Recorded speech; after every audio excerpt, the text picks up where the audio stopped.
Fenomena unik ya, tentang masalah waktu dulu pernah beberapa tahun-tahun yang lalu, tahun 2000-an itu, ada acara TV yang namanya The Master.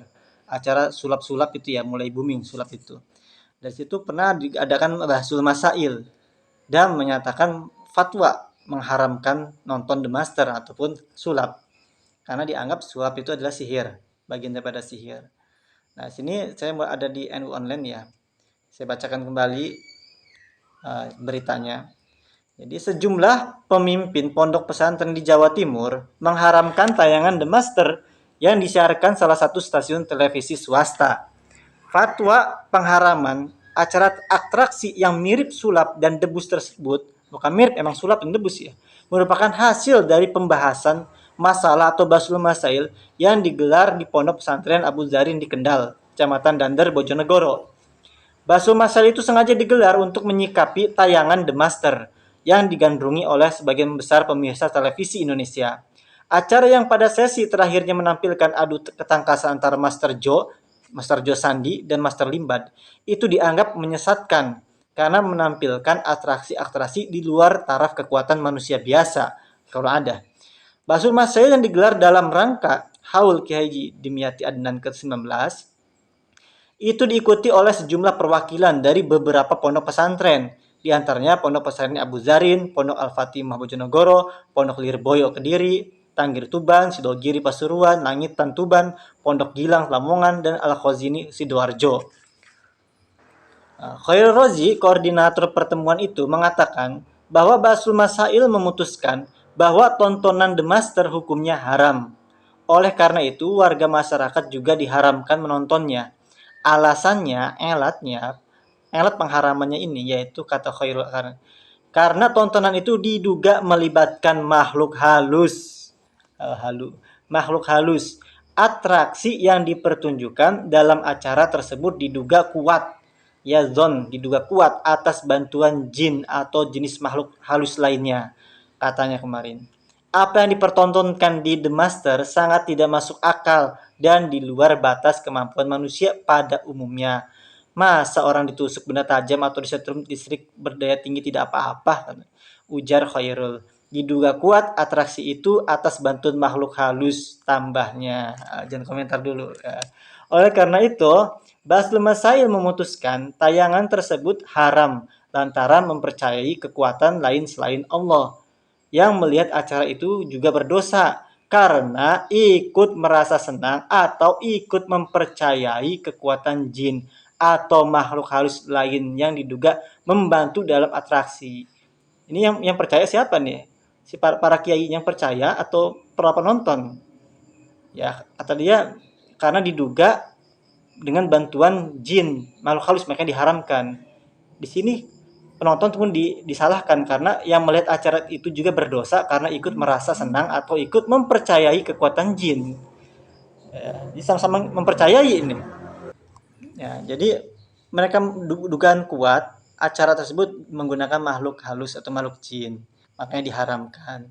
Dan pemirsa penontonnya juga diharamkan karena ikut senang dan juga mempercayai kekuatan jin. Padahal si Kiai juga percaya kekuatan jin, makanya diharamkan. Nah, ini gimana rancu nih? Dan makhluk halus lain yang diduga membantu dalam atraksi tersebut. Dan kitab Bughyatul Murtasyidin pada halaman 298 sampai 299 diterangkan bahwa pertunjukan semacam itu dikategorikan sebagai sihir yang hukumnya haram, kecuali The Master masuk dalam kategori petunjuk dari Allah. Baru itu diperbolehkan. Itu pun dengan catatan jika yang melakukannya adalah orang yang teguh memegang agama. Dan dengan tujuan yang sesuai syariat Islam serta tidak membahayakan orang lain. Jadi kalau memang itu dengan sesuatu yang khairul ada itu tujuannya dilakukan oleh orang yang memegang agama yang kuat, tujuan orang yang ahlinya ibadah, orang soleh, maka itu dibolehkan menurut beliau. Ya, ini disebut ilmu putih kali ya. Sedangkan kalau yang orang fasik yang melakukan itu disebut ilmu hitam gitu. Mengenai penonton The Master yang juga dihukumi haram, alasannya adalah orang yang menonton tayangan itu tergolong tafarruj bil ma'asi atau merasa senang dengan adanya kemungkaran. Selain itu, bercampurnya lelaki dan perempuan bukan muhrim dalam acara tersebut juga merupakan sebuah kemaksiatan. Sekarang banyak ya tayangan kayak gitu. Menanggapi pernyataan bahwa tayangan The Master haram, pejabat Humas RCTI Hafni Damayanti mengatakan, jika para kiai itu menduga ada unsur mistik atau pelibatan makhluk halus dalam The Master, dugaan tersebut tak tepat atau tidak tepat. Hafni menjamin tidak ada kaitannya The Master dengan mantra ataupun makhluk halus, karena itu semua merupakan trik-trik para pemainnya. Trik-trik para pemainnya. Tidak ada sama sekali mantra-mantra yang dilakukan para master. Untuk membuktikannya, silahkan Pak Kiai menonton tayangan itu secara langsung, sehingga akan mengetahui bagaimana para pemain melakukan trik-trik, katanya. Menurut Hafni, apa yang dilakukan para master seperti Limbat yang tak mengalami luka sedikit pun, pada saat ditusuk ataupun tidak apa-apa saat di-strum, semuanya murni karena trik. Nah, di sini udah klarifikasi. Jadi kan uh, alasan diharamkannya karena ada unsur mistik ataupun dengan bantuan jin. Lalu ditepis oleh jadi ketiadaan alat maka ketiadaan hukum. Hukum itu berlaku ketika ada alatnya. Apa yang patokan dia haramnya apa? Ketika unsur keharamannya hilang, maka status hukumnya pun akan hilang. Di sini kan mengharamkan karena diduga menggunakan kekuatan jin atau mistik oleh para kiai. Di sini ada kecerobohan dari para ulama atau para kiai yang pada waktu itu hadir dalam Basul Masail. Sebelum berfatwa, seharusnya seperti ulama zaman dahulu, ketika sebelum berfatwa itu harus hati-hati. Terlebih dahulu mendalami suatu masalah sebelum berfatwa. Tidak contoh kayak masalah tadi itu sulap-sulap tadi. Sebelum memfatwakan itu, terlebih dahulu dia harus tanya ke ahlinya, ke ahli sulap. Tanya, itu tuh nyata atau tidak, itu trik atau bukan, pakai jin atau bukan. Ditelusuri dulu lebih dalam, observasi langsung. Nah, kalau sudah diobservasi secara keilmuan seperti apa, secara ilmu ini gimana, baru nanti ditinjau dari hukum Islam dengan dari usul fikihnya, dari kaidah dan lain, baru kita digali dari situ istimbatnya. Nah, ini kebanyakan kok terlalu gegabah memfatwakannya, mudah sekali. Ya, banyak seperti ini di kalangan ini. Ini aduh bahaya. Nggak hati-hati, tidak seperti ulama-ulama zaman dahulu.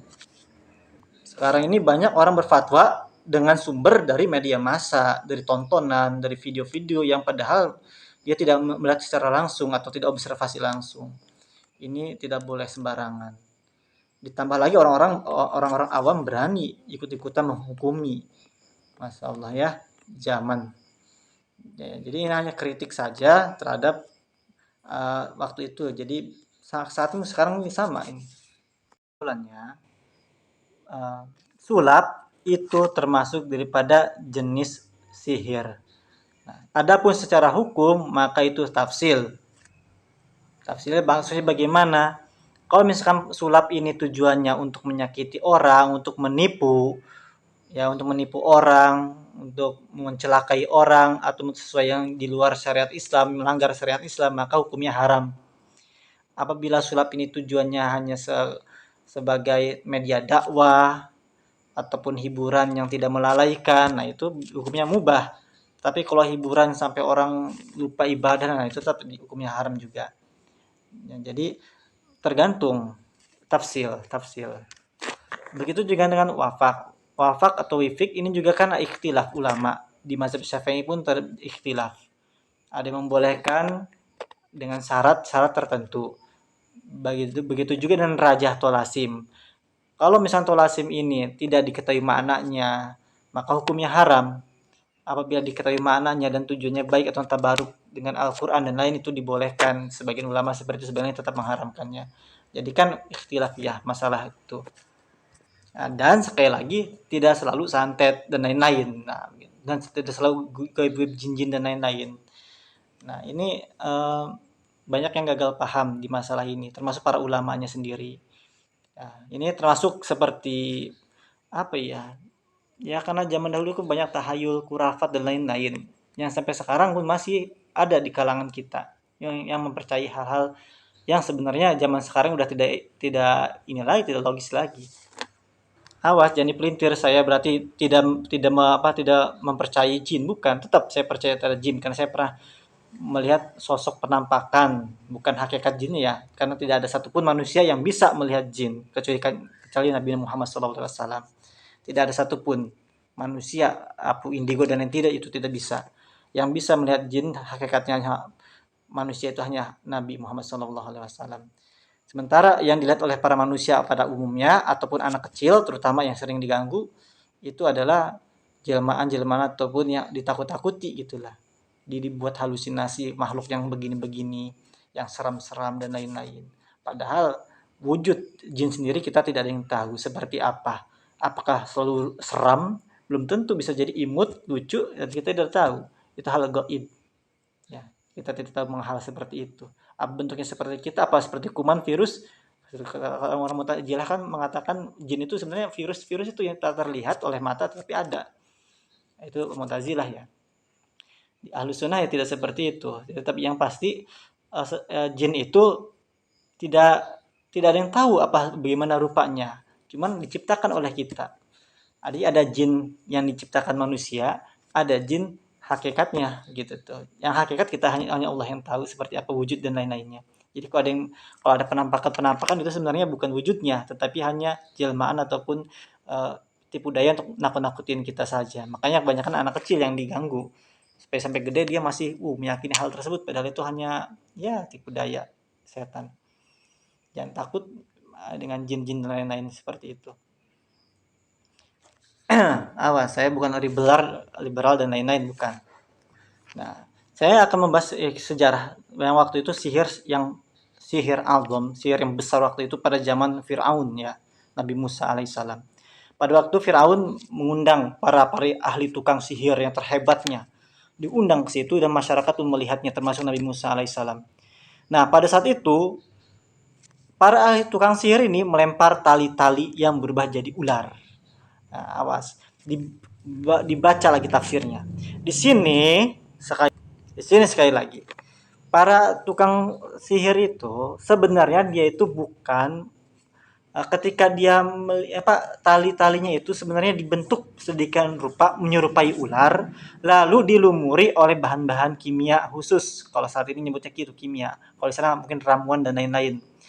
Jadi ditaburi tali-talinya itu yang bentuknya seperti ular. Lalu ketika kena panas, baik kena panas sinar matahari yang sangat terik di gurun itu ataupun karena di bawahnya dipasih panas api, dia akan melinting-melinting seperti ular. Ini ada berbagai tafsir, ada yang menyebutkan seperti itu. Jadi tukang sihir itu menggunakan tali-tali yang dilumuri sebenarnya oleh cairan tertentu seperti kimia itu. Lalu ketika kena panas dia bergerak-gerak, jadi seakan-akan terlihat menjadi ular. Jadi hanya seakan-akan terlihat seperti ular, bukan hakikat jadi ular, bukan. Bahkan seorang nabi pun, Nabi Musa melihatnya seperti itu. Nah, tetapi lalu diilhamkan oleh Allah supaya melempar tongkatnya. Nabi Musa pun melempar tongkatnya dan berubah menjadi ular sungguhan. Tongkat Nabi Musa menjadi ular sungguhan. Yang namanya tongkat yang lebih besar. Yang mana tongkat yang tadi berubah jadi ular menelan tali-tali ataupun ular-ular yang dibuat oleh para tukang sihir tersebut.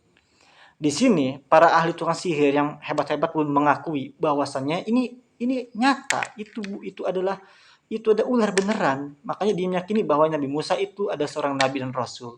Ini pasti seorang rasul. Ini benar-benar mukjizat. Karena sesama tukang sihir pasti seandainya itu trik, dia tahu ini pasti trik, tapi ternyata bukan. Makanya di sini si tukang sihir tahu ini tongkat jadi ular ini benar-benar jadi ular beneran. Berbeda dengan mereka tukang sihir itu. Mereka itu hanya trik.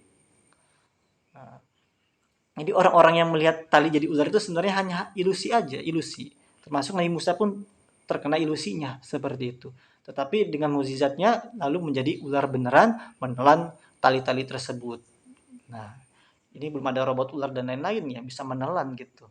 Benar-benar hidup, benar-benar ular beneran. Makanya ini benar mukjizat. Beda dengan tukang yang kayak sekarang begini.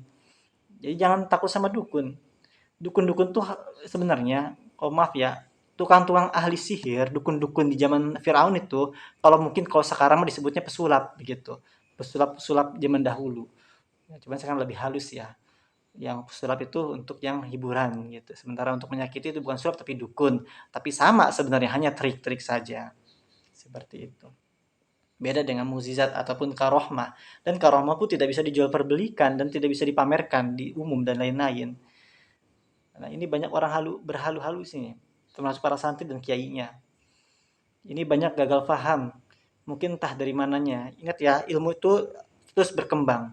Mungkin kitab-kitab kuning itu banyak yang terutama kitab-kitab dukun atau hikmah itu ditulis di abad-abad pertengahan ataupun di abad-abad waktu itu banyak sekali terkena dari filsafat dan lain-lain.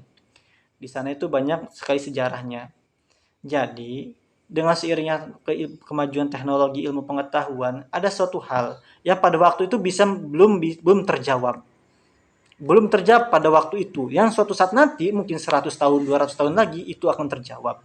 Begitupun hal-hal yang sekarang.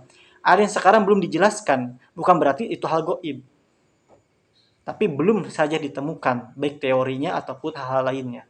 Tapi nanti, suatu saat nanti bisa saja itu akan terbuka begitu. Jadi jangan dulu itu karena dulu itu masih banyak animisme dinamisme, ketika ada hal-hal di luar logika langsung aja dikait-kaitkan dengan yang goib. Padahal sebenarnya itu bukan hal yang goib seperti itu. Nah, sampai sekarang banyak yang gagal paham sampai ya ini fatwa tadi. Sulap itu disangkanya benar-benar pakai jin. Begitu, padahal itu hanya trik. Lidah ditusuk tembus, nggak apa-apa. Padahal itu kan lidah bohongan tuh pakai lidah sapi begitu kan dan lain-lain. Ataupun bisa ditransfer panas segala macam, bisa aja tuh pakai minyak dragon touch dan lain-lain. Kan ini sebenarnya sains ya. Sebenarnya sains juga dari filsafat sih awalnya. Jadi banyak yang salah kaprah begitu. Nah, ini harus diluruskan. Ini harus diluruskan. Ini udah zaman sekarang kok masih percaya begitu. Jangan takut. Malah saya menantang ya. Seberapa banyak sih dukun zaman sekarang? Gitu tuh. Kok orang pada takut ya? Bahkan peruqyah juga takut, serangan balik lah segala macam itu sebenarnya nggak ada ya, bukan menafikan sama sekali, bukan. Jadi zaman sekarang itu beda dengan zaman dahulu. Begitupun kehebatannya, mungkin kayak zaman terkenal dengan karomah-karomahnya. Sekarang kan mulai sedikit-sedikit tidak sejaduk-jaduk zaman dahulu karena keyakinannya berbeda. Begitupun dengan dukun, tidak sesakti zaman dulu. Justru sesakti-saktinya dukun zaman Firaun juga itu trik begitu tuh. Apalagi zaman sekarang begitu tuh. Ilmu-ilmu kayak gitu sebenarnya udah ditinggalkan. Mereka itu anak-anak muda sekarang lebih gemar mencari ilmu, mencari uang, bisnis, kerja dan lain-lain. Bukan kerja untuk menjadi dukun, udah mulai ditinggalkan. Tapi banyak orang-orang yang mengatakan, "Wih, di sini banyak dukunnya. Ini ketika diruqyah kena sihir, kena dukun." Padahal ya Allah, ya Allah. Dikit-dikit santet, dikit santet. Padahal mah itu nggak ada, itu yang mereka ciptakan sendiri, tidak ada. Bukan kita menafikan ya, sekali lagi bukan menafikan. Maksud saya jangan dikit-dikit santet, dikit gitu. Padahal itu kayak sekarang hepatitis misterius. Mungkin karena belum diketahui penyebab atau virusnya, kalau dibawa ke para peruqyah atau para ahli hikmah atau para dukun, dibilangnya tuh ini santet nih. Karena secara diagnosa dokter pun masih bingung dokter juga apa ini gitu tuh. Hepatitis virusnya bukan gitu tuh, tapi gejalanya sama kayak hepatitis. Padahal tuh nanti suatu saat nanti akan terjawab seperti itu. Mungkin saat ini belum terjawab tuh nanti bisa terjawab. Jadi kalau misalkan ada yang tidak secara medis tidak terdeteksi, jangan langsung mengatakan itu santet. Bisa jadi itu memang belum terdeteksi karena alat yang kurang lengkap, kurang canggih ataupun karena belum ditemukan tuh hal penyakit baru dan lain-lain. Atau jangan-jangan penyakitnya bukan dari kuman virus tapi dari pikiran dia sendiri. Karena pikiran bisa menyebabkan fisik. Penyakit mental juga bisa menyebabkan ke fisik. Nah, ini kan harus jangan-jangan inilah, jangan sedikit jin, sedikit sihir. Punten, ruqyah atau jampe. Ruqyah itu kan jampe atau doa dengan tiupan tanpa ludah. Jadi bismillahirrahmanirrahim, ya, itu ruqyah namanya. Kalau misalkan dengan jampe-jampe yang tidak dimengerti ataupun dengan kata-kata ya, dengan nama-nama syaitan dan itu haram, ini yang disebut sihir. Adapun kalau misalkan jampe atau ruqyahnya itu dengan bacaan Al-Qur'an, doa-doa, sholawat, maka itu dibolehkan. Karena memang salah satu fungsi Al-Qur'an adalah syifa. Wa nunazzilu minal Qur'ani ma huwa syifaa'u wa rahmatul lil mu'minin, kan gitu.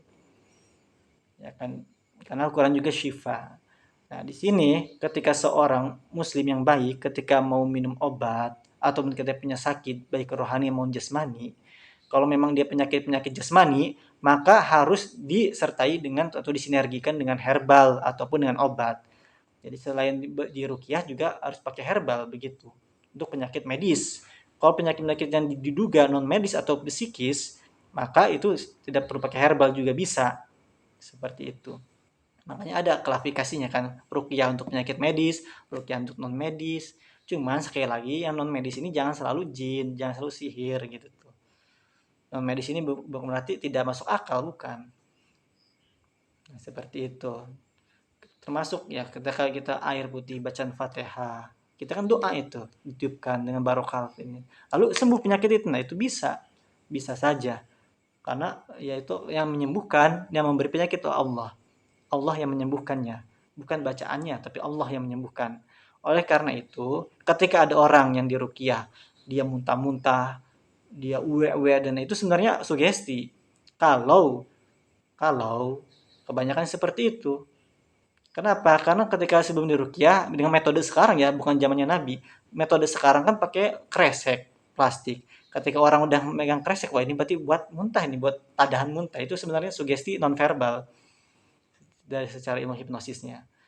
Lalu dibacaan ayat Quran gini, sebenarnya itu ya seperti itu. Makanya kalau misalkan ada orang yang reaksi, itu jangan selalu dikaitkan dengan yang goib.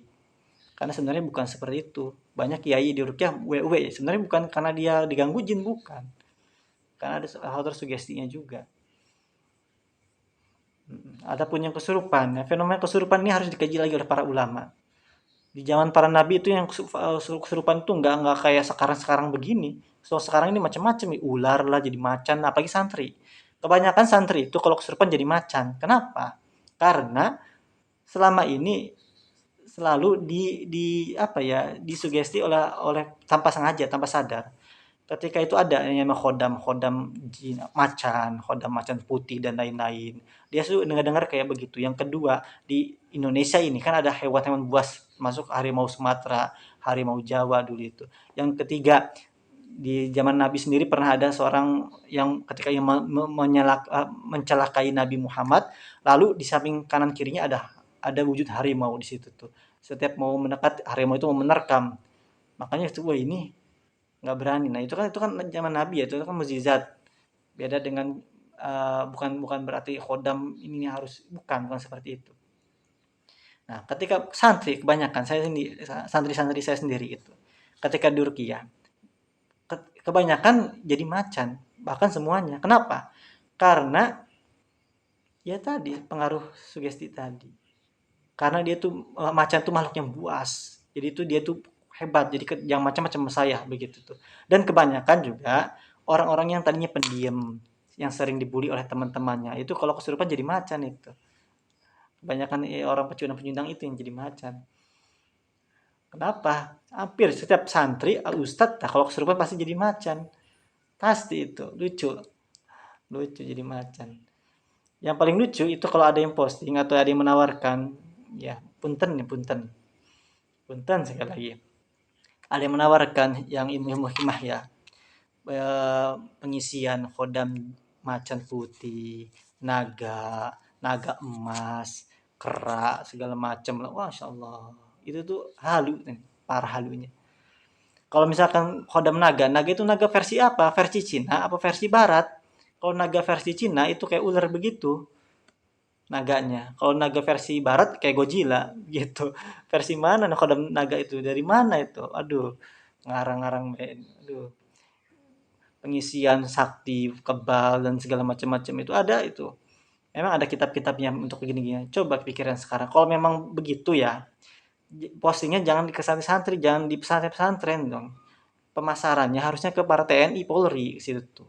Biar tentara kita hebat, kebal-kebal, kuat-kuat, sakti-sakti tentara kita. Ketika diserang oleh Amerika, Rusia, Cina, kita siap melawannya. Nggak perlu pakai bom pistol lagi. Nah, ini kok lucu ya, pengen sakti. Kalau memang kita pengen dekat ini punya karomah dan lain, berarti kita belum bagus, ilmunya masih cetek. Kayak anak kecil, mau ibadah harus diiming-imingi sesuatu dulu. Nih baca hizib ini, kalau pengen ini baca hizib ini, kalau pengen berwibawa baca hizib ini. Itu kan kayak anak kecil diiming-imingi. Harusnya lillahi ta'ala. Adapun ingin husul ke Allah maka bertorikoh lah. Perbanyak zikir, bertorikoh, berguru yang bersanad. Jangan pengen hikmah gitu, itu dukun termasuknya. Ya. Jadi sebenarnya sihir ini sekali lagi banyak jenis-jenisnya. Termasuk trik-trik, ilusi-ilusi, hayalan-hayalan yang diciptakan untuk mempengaruhi sesuatu juga termasuk sihir. Dan tidak selalu dengan goib atau dengan jin. Sekali lagi bukan selalu dengan jin. Bukan berarti kita tidak percaya dengan jin. Saya sangat meyakini akan jin karena saya pernah melihat pocong dan lain-lain ya, pernah begitu tuh. Bukan berarti dikit-dikit itu tuh. Maksud saya jangan sekali-kali ada hal-hal yang aneh itu dikaitkan dengan jin gitu tuh. Maksud saya seperti itu. Karena bisa jadi yang itu jin yang kita ciptakan sendiri, bukan jin sebenarnya. Seperti Tuhan misalkan. Tuhan tuh ada dua. Bukan ini, saya tidak berbicara tentang ketauhidannya. Tuhan ini ada dua. Satu, Tuhan yang diciptakan oleh kita atau Tuhan yang diciptakan oleh makhluk manusia. Dua, Tuhan yang menciptakan kita semua, yaitu Tuhan yang menciptakan alam semesta. Jadi ada Tuhan yang diciptakan oleh makhluk, yaitu ya berhala-berhala itu. Ada Tuhan yang hakikatnya, yaitu Allah ya. Kalau karena saya Islam, saya percaya bahwa Allah lah yang menciptakan semuanya. Allah lah Tuhan sesungguhnya, sejatinya. Ya, kepercayaan masing-masing lah begitu tuh. Jadi Tuhan itu ada dua, Tuhan yang diciptakan oleh manusia dan Tuhan yang menciptakan manusia dan segala makhluknya. Seperti itu, Tuhan yang hakikat. Jadi begitu dengan ini, kayak sihir jin-jin, ada santet sihir yang diciptakan oleh kita, ada sihir yang sebenarnya. Jadi kalau masalah yang sesuatu yang ini jangan inilah. Seperti contoh kayak sekarang fenomena tentang tasawuf ya. Tasawuf itu ada dua. Ada tasawuf falsafi, ada tasawuf akhlaki. Nah, di sini punten nih Buya Rozi ini. Buya Rozi ini dia menjabarkan yang sebenarnya itu termasuk dalam tasawuf falsafi. Apalagi membicara tentang ismuruh dan masalah wali-wali majdub atau wali-wali wali-wali majdub dan lain-lain ya. Ada awtad, abdal. Itu kan masuk falsafi itu tasawufnya. Kalau untuk mendakwahkan atau pengajian tentang tasawuf yang falsafi, maka hal itu jangan dibicarakan di depan orang awam ataupun ada tingkat-tingkatannya begitu. Jangan sampai anak SD diajarkan anak-anak tingkat kuliah seperti itu. Yang ini bahaya. Jadi beliau ini Buya Rozi ini kurang bijaksana menurut saya pribadi. Kurang bijaksana. Karena membicarakan hal-hal yang sebenarnya tidak perlu diungkapkan di depan umum. Tidak perlu di YouTube segala macam. Kalau dia bicara di mahasiswanya ya silahkan di kalangan terbatas, tapi kalau secara umum itu tidak baik, tidak bijaksana. Kalau untuk pengajian, maka yang dibicarakan adalah tasawuf akhlaki. Harus tawadu, qanaah, sabar, juhud, itulah yang disampaikan tasawuf akhlaki ini. Karena definisi tasawuf sendiri kalau Ahlus Sunnah itu kan Imam Junaid itu adalah tasawuf adalah akhlakul hasanah. Seperti itu. Adapun kalau misalnya tasawuf yang berupa falsafi itu nggak perlu diuraikan secara secara buku kuning, buku aplikasinya gitu. Itu hanya aplikasinya. Tidak perlu dibaca gini semurusnya begini. Tidak perlu seperti itu. Prakteknya langsung. Dan itu pun ada tata cara dan lain-lain. Tidak sembarangan umbar seperti itu. Yang bikin orang malah bikin bingung ataupun bikin orang berhayal, bikin orang-orang berangan-angan. Nah, ini tipu daya, hati-hati. Kalau ingin membicarakan tasawuf, justru kebanyakan ahli sufi itu nggak suka ngomong begitu. Mereka itu lebih praktek daripada teori ataupun ngomong-ngomong. Kalau ingin membicarakan tentang ajaran tasawuf, mungkin diajarkan tasawuf akhlaki itu yang dikedepankan. dari anak kecil dewasa itu diajarkan tasawuf akhlaki itu, bukan tasawuf falsafi yang diajarkan seperti itu. Nah, ini kan ini zaman ini makin ngacak, makin ngacak. Banyak yang gagal paham. Assalamualaikum warahmatullahi wabarakatuh. Kali ini kita akan membahas tentang sulap, apakah termasuk sihir, dan juga pernah ada fatwa tentang tontonan sulap itu fatwa haram waktu itu ya, di acara The Master dan lain-lainnya. Nah, perlu kita ketahui apakah sulap itu termasuk sihir atau bukan. Karena kita ini selama ini mengidentikan yang namanya sihir itu sesuatu hal-hal yang gaib saja. Sesuatu yang bantuan jin-jin, dukun-dukun seperti itu. Apakah seperti itu? Apa sebenarnya kita gagal paham dan lain-lain? Nah, di dalam kitab Sabatul Qulubul Mufidah ya, di Faidul Makiyah, wa'lam anal sihra ismun yaqa'u ala haqa'iqu mukhtalifatin wa hiya asimia wa himia wa khawasul haqa'iq minal hayawanat wa ghairiha wa tolasimatu wal awfaqu wa ruqa wal azaimu wal istikhdamu wa nasratu. Nah, jadi sihir itu sebuah nama yang sebenarnya berbeda-beda nama-namanya. Ada saima, wahimnya, ada jadi macam-macam bentuk dan jenisnya. Ya. Termasuk tolasim atau rajah atau aufak ya, rajah, tolasim itu rajah. Termasuk daripada sihir. Rajah itu bukan jin ya. Berupa tulis-tulisan yang dianggap memiliki daya kekuatan, magic kekuatan. Ada kekuatannya gitu. Ini termasuk sihir. Walafak dan wafak atau wifik, susunan angka-angka, huruf abajadun dari sebuah lafaz. Ada jadi huruf-huruf kotak-kotak, musalam, muroba gitu. Dan ruqyah gitu termasuk sihir. Kalau ya, cuma nanti ada klarifikasinya, ada tafsilnya seperti itu. Jadi yang namanya sihir itu tidak selalu pindahin paku dan lain-lain di dalam perut, teluh tenung, apalagi itu ya, teluh ya, santet segala macam itu ya kan. Itu bukan hanya itu, banyak jenisnya termasuk tolisam, aufak, bahkan ruqyah atau jampe ya, penerawangan ataupun apa tuh yang hujan itu ya, ramal-ramal dan lain-lain itu termasuk di bagian sihir sebenarnya. Cuman kita kok dipersempit gitu. Sihir itu yang jin-jin aja atau yang ada hal gaib saja. Dan definisi terminologi ta'arifnya pun sihir itu secara lugah pun berbeda-beda. Kan seperti ini. Nah, jadi kita akan bahas tentang hal itu. Nah, ini menurut pandangan saya pribadi khususnya ya. Nah, menurut bahasa secara lugah sihir itu berarti sesuatu yang halus dan tersembunyi. Pada hakikatnya arti sihir menurut kebiasaan bahasa yaitu mempunyai banyak arti. Di secara lugah itu ada berbagai makna. Pertama, sihir berarti tipuan dan khayal atau gambaran-gambaran yang hakikatnya tidak ada sebagaimana yang biasa dikerjakan oleh para tukang sulap. Iya, jadi yang pertama itu hanya ilusi ya atau tipuan atau trik-trik. Nah, ya. Yang kedua, sihir berarti sesuatu yang dihasilkan oleh tukang sihir dengan pertolongan atau bantuan setan dari golongan jin dengan jalan memuaskan maksud setan atau dengan jalan menyembah, merendahkan diri atau mengaturkan sesaji yang menjadikan syarat-syarat setan. Yang ketiga, sihir berarti tiap sesuatu yang halus dan tersembunyi tempat pengambilannya.